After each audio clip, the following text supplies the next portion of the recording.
time once again to welcome you to this, another edition of the Coaching Hour. Lovely to have you with us. This program brought to you in partnership with Coaches Network South Africa. And if you haven't yet seen the Coaches Network South Africa Facebook page, then I encourage you to check it out. Take a look. You can meet all sorts of incredible, very interesting people, including the lovely lady who we'll be introducing you to shortly. I'm Paul Rotherham. Nice to have you with us. And I'm joined as always by Mareka and Mary, both from Coaches Network South Africa and both expert coaches in their own fields. Nice to have you with us, ladies. Great. Thanks, Paul. Thank you. Cool. Today's guest, let's get into it. Great. Thank you. So today we have Claire Holden with us again today, although it is the very first time that her podcast would be available, because the previous time that we actually spoke to Claire, I think it was in studio. So just to quickly introduce our guest, she's a Chief Reinvention Officer. She works with teams and individuals to reinvent how they lead themselves, their teams and businesses to maximize talent, leverage their strengths and embrace opportunities. So Claire works as a coach, a facilitator and consultant in change and mindset and Reinvent CoLab. Welcome so much, Claire. Welcome to our podcast again. Thanks so much for having me. Yeah, different doing it online this time, and yeah, Yes. wonderful experience. Great, thank you. So before we get into our topic, because today we want to talk about the rapid rate of change that's currently happening in the world, but also obviously organizations and so forth, and how to truly embrace that. But before we get into that, please tell our listeners and whoever is watching a little bit about Claire and how you got into this space of coaching. Oh, that's a huge question. I think I've always loved change. I've loved a huge amount of variety, and I'm passionate about helping people just own their talent and own their seat at the table. And so really my work and passion has been around how do we create environments where people can thrive. And I think coaching is the one way that really is future focused, that meets people where they are, and either in a team environment where you're looking at the team dynamics of it, or with individuals really saying, what do you need to become a high-performing individual? How do we create that in organizations? Because I think too often we end up with untapped talent, people who don't feel confident enough to own their place at the table, or organizations that don't invite conversation or don't know how to navigate tricky conversations. And so for me, my passion really is around how we create environments where people thrive and how we change mindsets so that people can navigate volatility and change. So off air, we had a quick conversation in terms of, I think you mentioned disruption rate. If you please just quickly repeat that, because that number was quite astounding. Well, and I mean, I saw when you introed this on the kind of thumbnail for Facebook, I saw that you said the rate of change is alarming. And I'm like, actually, the stats show us how alarming it is. Accenture publishes a disruption index, and their disruption index for the period 2011 to 2016 was 4%. That same index for the period 2017 to 2022, 200%. And as I said to you, that's 200 times more WTF in our world, what's the future moments now than you had 7 years ago. That level of disruption is unprecedented.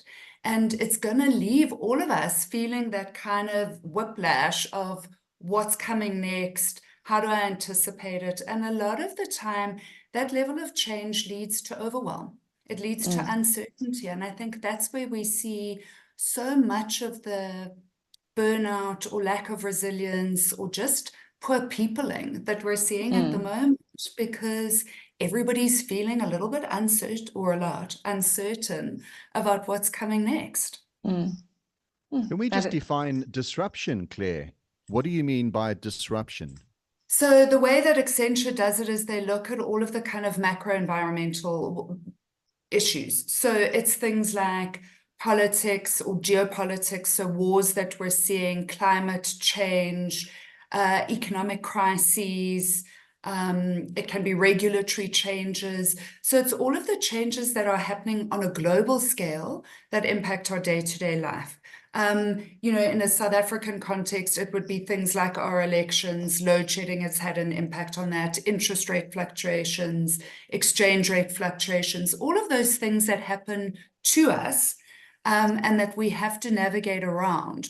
So yes, there might still be personal changes in our lives that's not included in the calculation. It's just these kind of macro issues that have an impact. So we've seen it a lot, say, with the war in the Ukraine and the supply chain disruptions that have happened as a result of that, that then impact all businesses or a lot of businesses. And therefore, us on an individual level, even if it's just because we can't get a new chip for our car remote, you know. So it's those kind of sometimes big, sometimes random things that can be happening far away, but that can have a profound impact on our lived experience on a day-to-day basis. Would I be right in saying that it's twofold? Number one, yes, we're living in a world that's in turmoil, so these things tend to be happening more often. But also, I think thanks to our connectivity and technology, we're way more aware of these things. You know, in days gone by, you would find out about something 3 days later if you bought a copy of the newspaper. And if it was international news, well, it may have taken a week, never mind a couple of days. We're now literally, I mean, I've seen videos and news services on YouTube where they are literally streaming the war and streaming riots. I mean, if you look at what happened with Trump, we won't go into politics, but if you look at what happened there, a massive number of people around the world literally watched that happen. That's unprecedented. I think you're spot on, and I think that that's why the rate of change is accelerating. You know, if you look at the average lifespan of organizations, historically it was about 75 years. By the 1960s, 35 years. As globalization happened, as internet came into effect, by 2005, the average lifespan of organizations was 15 years. By 2022, 6 years. And 21% of businesses are reinventing every 12 months. Our interconnectivity, globalization, the fact that we rely on each other so much, means that a crisis somewhere else is going to have a ripple effect on most other places in the world. I guess it's the kind of the advantage that we can work with anyone anywhere in the world, and the reality that what happens there is going to have an impact here. That's crazy. Now, how do we actually embrace this change? Because our topic today is, you know, how to embrace it, because it's inevitable. You know, we're not going to get rid of the change. It's not going to slow down necessarily, like you said, because if we work with international clients, for example, it will have definitely an effect. I think not lack of resilience, but what causes most people to struggle with the rate of change? So I think for me, the starting point is kind of our physiology. Because I think so often we don't understand why we're so stressed, we don't understand why we're so overwhelmed, and we don't have an appreciation for what we're going through and the fact that the people around us are feeling the same. So we kind of make it worse. And I think that the starting point is that we are physiologically wired that when something unexpected happens, we go into fight, flight, or freeze. It's appropriate that we react to change or the unexpected with a level of fear. And physiologically, that's why we're still alive and we're not the people who are eaten by a saber-toothed tiger. So that fear response, I think we first have to be able to pause, and instead of beating ourselves up, we have to go, okay, that's why I'm still here, because I was wired better than my ancestors who didn't make it. So this is my body working the way that it's supposed to protect me. That initial stress response actually only lasts 90 seconds. If we pause for 90 seconds, so in that 90 seconds, the blood goes to our extremities, the capillaries in our brain can contract by up to 70%. So like we literally are not thinking properly. Our vision, our auditory processing all becomes hyper-focused on the threat for 90 seconds. And so what I always say to the people I work with is just pause. We do it in workshops sometimes. We literally have 90 seconds. 90 seconds is very long when you're looking at a whole room Yes. of people looking at you and the clock. But 90 seconds isn't a long time to just pause and go, my body has been through the shock. In 90 seconds, I get to go back into my thinking brain. And I think that's the first critical thing. That 90 seconds can keep being re-triggered when we allow ourselves to kind of get caught up in that snowball. But when we just go, oh, this is appropriate, this is happening because my body's working well, let me just breathe through it and I will be reset in 90 seconds, it makes a big difference. And that even makes a difference for people who are writing exams and see a question that makes them totally freak out. Yes. That kind of calming, okay, 90 seconds, I'll be able to think again is helpful. I think the second big thing is saying that we can, our brains are malleable. We can rebrand change as the scary threat into incredible opportunity. AI, a lot of people are seeing as a huge threat and are worried about losing their jobs. AI is also an extraordinary asset because it can remove a lot of the boring stuff that we don't necessarily want to do. It can give us the opportunity to focus more on the stuff we love. AI at this point is not creative. So our thinking processes, our creativity, there's so much that we get to bring to the fore if we use AI well. But a lot of it is us saying, I'm able to learn. There's no shelf life on being curious, on learning new things. And if I find ways to leverage change, I can find new business opportunities. Look at load shedding, massive crisis. So many people really struggled with that.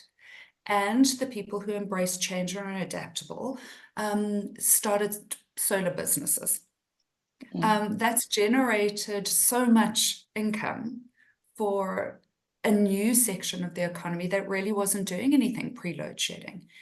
If we pause and go, and what can I do with this? And what opportunity is here? A lot of the time we find really exciting things. I think it's hugely exciting that research is saying most people will have on average between 3 and 5 distinct careers in their lifetime. We have to get out of that thinking that our parents had where you grow up, you study, you get a job, and then you work in it for 75 years. You know, I think it's amazing to think that today I could be doing this job and tomorrow I could be doing something totally different. And technology gives us courses, certificates, degrees at our fingertips in our offices or in our homes. And so we can keep up if we have that curiosity. And so that's a lot of what we're encouraging with our clients. How do you keep curious? How do you scan the horizon for possibilities? And how do you collaborate with other people to be creative and come up with solutions that allow you to leverage opportunities that have never been there before? Yeah, and I think this podcast, for instance, ladies, is the perfect example of something that probably as recently as 10 years ago, perhaps less, would just not have been possible. Technology-wise, it would have been extremely difficult. And I think just mindset, the four of us engaging as if we were sitting together in one room, that's quite something when you're actually just sitting looking at a screen. So here in the coaching hour and in the coaching world is a prime example of how I guess we've taken the opportunities and done something with it. And I'm often astounded to hear people say that there is no opportunity and that they don't know what to do. And as you mentioned, Claire, AI is taking jobs. And I think if you went back probably 100 years or so and had a look at what basic technology was doing with industry back in the day, those people were saying probably the same sorts of things where production lines were going from having hundreds or thousands of people to having basic machinery that would replace dozens of people. And now with robotics, even more so. I mean, I'm a huge fan of Lego, and you might like to have a look at the video. There are quite a few of them on YouTube. If you have a look at Lego, not a single hand goes anywhere near a piece of Lego from the moment it's produced to you buy it in a box and take it off the shelf in a retail store. everything is automated. They've got literally driverless cars, almost robot-driven intelligent vehicles moving around their production facility. There's nobody in sight. The only time that they do have people are when they're brought in to repair things and service the equipment. And I guess you could argue that that has done away with a lot of jobs, but you could also argue that it's opened up a whole new space for other people to get involved in things that didn't exist. So I think it really is glass half full, glass half empty scenario. Though there's no denying, with more and more people on the planet, it can be difficult to come up with something that's original and reinvent yourself. Well, I mean, the Lego example, I think, is a great one, because at one point Lego was struggling, and they started this whole initiative of people giving design ideas. They've reinvented the way that they design Lego sets. They're much more collaborative. So they now have teams that are collaborating with customers around what Lego they want. So yeah, they don't have anybody making Lego, any human hands making Lego, but they've got creative teams that deal with customers, that get people involved in conversations. They've created factory visits that are literally waitlisted long. You know, so I've got family friends who went over recently. Like, they waited and waited until they were lucky enough to get the ticket to pay not only for the flight, but for the privilege of having a tour of Lego. So again, even though there's been robotics taking jobs in that area, the human to human creative connection part of that business has grown in very different ways. And again, I think that those are the opportunities that we can leverage when we pause long enough to remember that as human beings, we're wired for connection. And yes, we can connect online now. Robotics will be taking real jobs, but there's a lot of other opportunities. In the past, workforces were kind of seen as a homogenous group, like another product in your production costs. Whereas now employee experience is a whole new way of leading people. We're having whole teams come into the value chain to say, how do we get the best out of our people? How do we embark on the same kind of employee experience strategies that we have in customer experience in the past? So there's lots of new opportunities from a people and connection perspective. And that's never going to go away, because the more digital we are, the more we have that need to connect. And the more interconnected and diverse we are, the more important it becomes to learn the people skills so that we can leverage the diversity. I think what you've just said resonates with, sorry, Mary, resonates with all of us. I'll be quick, because we are into technology. As I said earlier, we're sitting around a computer screen miles away from each other doing this show. But I had a conversation with someone recently who's a little older than I am. And she was saying to me, I don't want to be stuck in front of a computer screen. I'm not interested in learning how technology works. But this very person is looking for opportunities to be able to generate revenue. So we're not all confident and comfortable with the technology. AI, as you mentioned, for many people is like the devil. They don't want anything to do with it. What is your advice for perhaps older people who are listening to this or watching this now thinking, sure, I really need to create some sort of opportunity for myself, but I just find this whole tech, because that's what really we're talking about, is tech largely, this whole tech world just totally off-putting and intimidating and frightening, and I want nothing to do with it. Is there hope for them? I think there absolutely is, and I think a lot of it has to do with our mindset. You know, I think historically, when we were in long change cycles with lots of stability, one of the characteristics we valued was arrogant certainty. You know, if you knew your stuff and backed yourself, then somehow you had confidence and people respected you. That's outdated now. With the rate of change at the moment, most of us don't know what's coming. We haven't seen it before. And so the characteristics that are most critical now, I think, are humble curiosity, that willingness to learn and the willingness to be new and to fail at something different, recognizing that it's all part of learning. And so my big encouragement to anybody who's feeling overwhelmed is to kind of check your mindset and say, we can always learn and grow and try something new. There's lots of ways to dabble around with tech and the online space safely. There are so many free courses that you can do online and just literally typing in the answer or the question in Google. I mean, I taught my son how to ride a bike by watching YouTube videos. I had to teach him in the morning for a school event. But, you know, I watched YouTube videos. Play around with it. You don't have to give yourself the expectation of being an expert tomorrow. But if you just start exploring, wonderful opportunities open to you. If you're nervous of doing it yourself, find human beings who can meet with you and help show you how to do it. Find a reason and an incentive. So many older people have family members who live overseas. Tech is a way to get them onto your home TV so you can see them almost as life size. And if we use that as the reason to get into tech and start finding the bit that appeals to me personally, it kind of almost breaks that barrier to entry. But I think it's about being curious and humble and wanting to just see whether it's going to work for you. And most of us can find places where it works really well. So Claire, what I wanted to say is it made me think, and it reminded me of, I'm older than all of you, I think.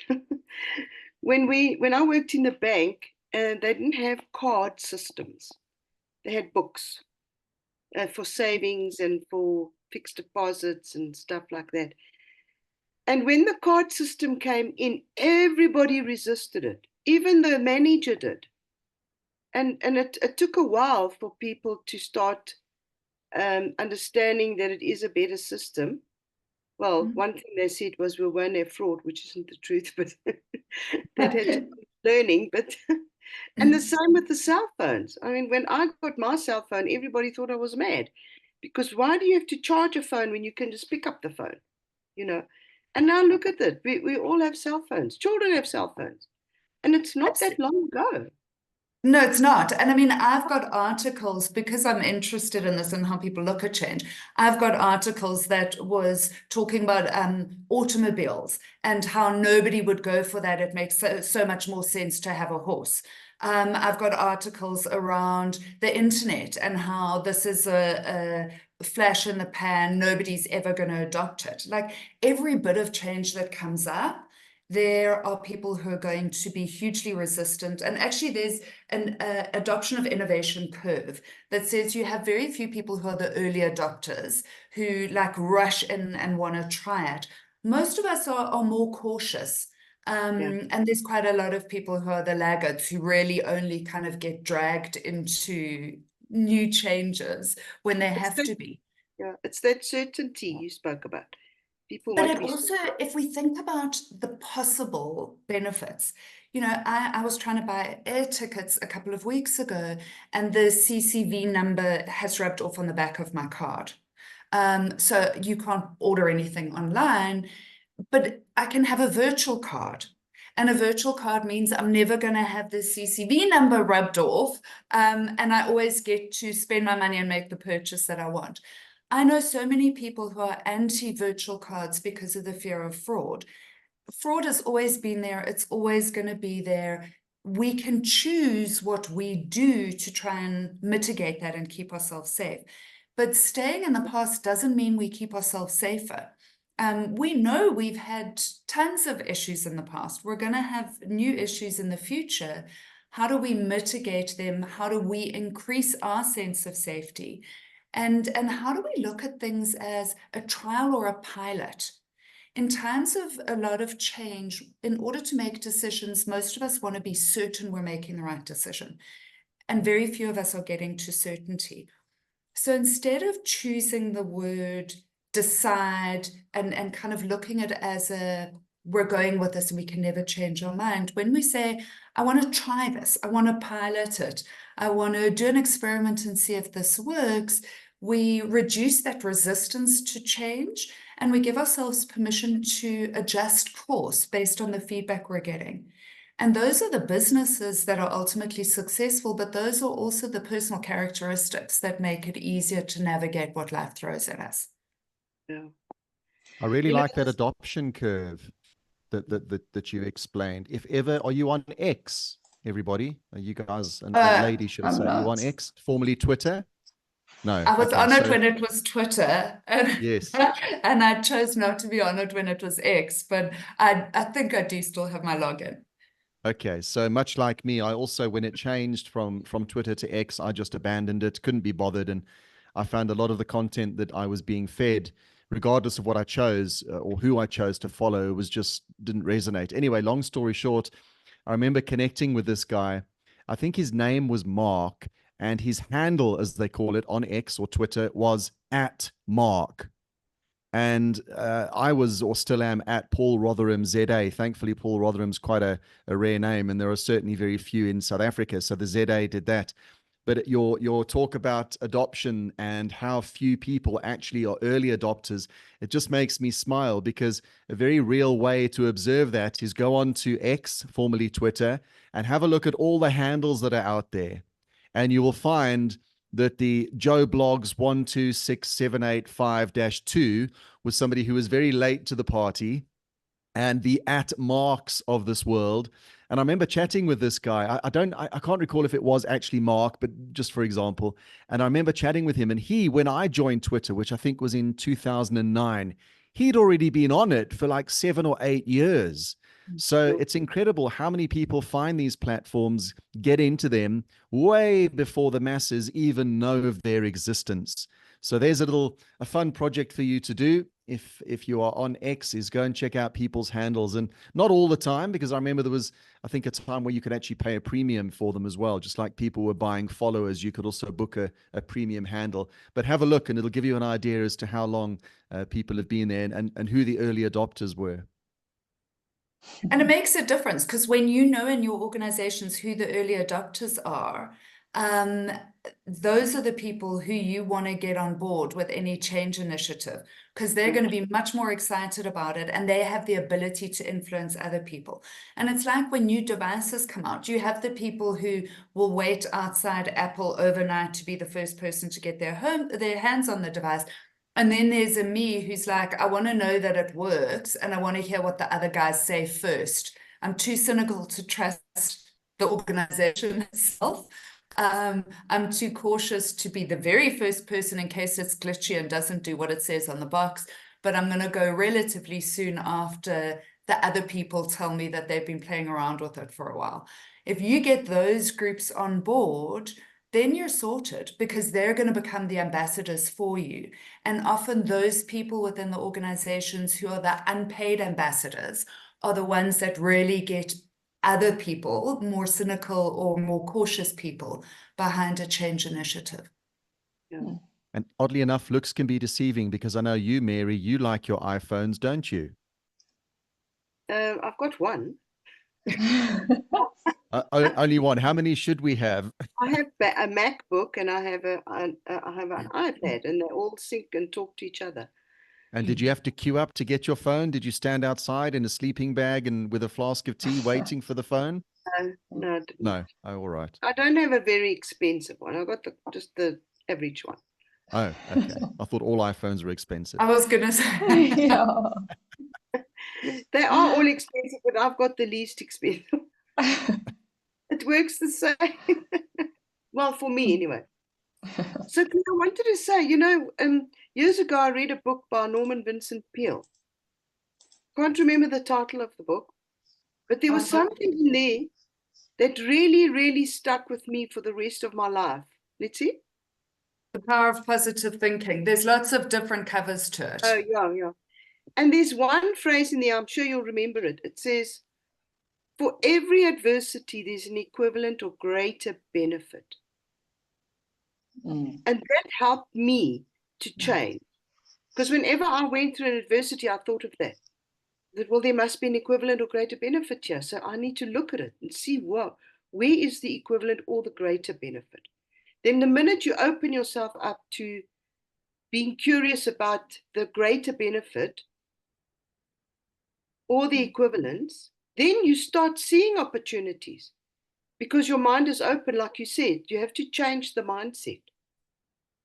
Absolutely. And I mean, I think that I think that's such a powerful quote. I think that for people who are in the depths of huge tragedy, it can be a really triggering, what feels like a platitude.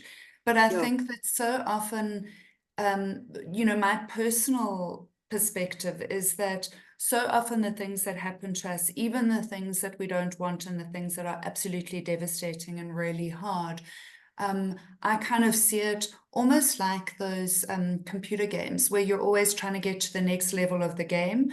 And sometimes it feels like we've been shot and are dying and are going to have to respawn to carry on playing. But each time we're getting to a new level of the game. And for me personally, I look at it as becoming a more redeemed version of myself. And those experiences for me become opportunities for me to add more value to the world, have more empathy, be able to make a bigger impact. And I think that it gives you hope. And I think a lot of the time as whether we're people-facing kind of coaches or whether we're leaders in organizations or whether we're parents or even friends, we need to be dealing in hope as a currency because everybody is doing hard stuff and going through hard times. And if we can help people see the possibility, we're giving them hope. And that really is what inspires people to keep going. So if I listen or summarize, everything that we've mentioned today, I think it starts with probably a willingness to change your mindset. Because like Paul said, I also find it very fascinating, that there's people that don't believe in opportunities. They look at this country, for example, and they think there's no opportunities here. There's nothing positive, great, let's leave. And I mean, I love this country. I believe everywhere there's opportunities. And I do believe that one creates your own opportunities. So just as a final thought, for people listening to this that might not believe, that there's anything good or opportunities, in change, what final thoughts maybe can you leave with them? So I think I believe in the constructionist principle, which says that our words create our world. What we look for, we find. And I think when we're looking for the bad, we're always going to find a million bad things. And that's in South Africa, in any country. Every country has its bucket of good and bad, and you choose your bucket. You choose the things that work for you. But wherever you go, you take yourself with you. And if you choose to be the people who look for the things that are going wrong and the things to be upset by, you're going to be blessed by finding more, or cursed by finding more and more and more of that. If you choose to be somebody who looks for the good, who looks for the possibility and the opportunity, and who's always willing to give it a go and see what happens, you're going to find a million other things that show themselves and uncover. And I mean, I think, it's at the moment I'm looking around and seeing all the blossoms. Are you going to focus on the hay fever, or are you going to focus on the blossoms? And we get to choose. And it does take time to change our thinking. But when I find myself in a funk, the biggest thing that I go to is gratitude. Because if you're looking for things to be grateful for and things that are good, you're always going to find a multitude of them, even on the darkest days. And I think that's something that's totally and utterly under our control. We can choose to get the people around us to be talking positively. When people are talking negatively, it's because they have an idea of what right is. And when we say to them, what's the positive opposite of that, and inquire into that, we change conversations and we tap into possibilities. But we've got to be intentional about it, because feelings and language are contagious. And it's very easy for us to get kind of sucked down the plug hole if we're surrounding ourselves by negative people. True. And I think that is a wonderful place to leave today's podcast. Go out and find the bucket and just make sure it's the one that's filled with all the goodness and the positive things. Claire, thank you so much for your time in joining us. We appreciate having you here for the Coaching Hour. And thank you for watching and listening. All the details, of course, will be in the description. And we look forward to your company in the next edition. Until then, bye-bye.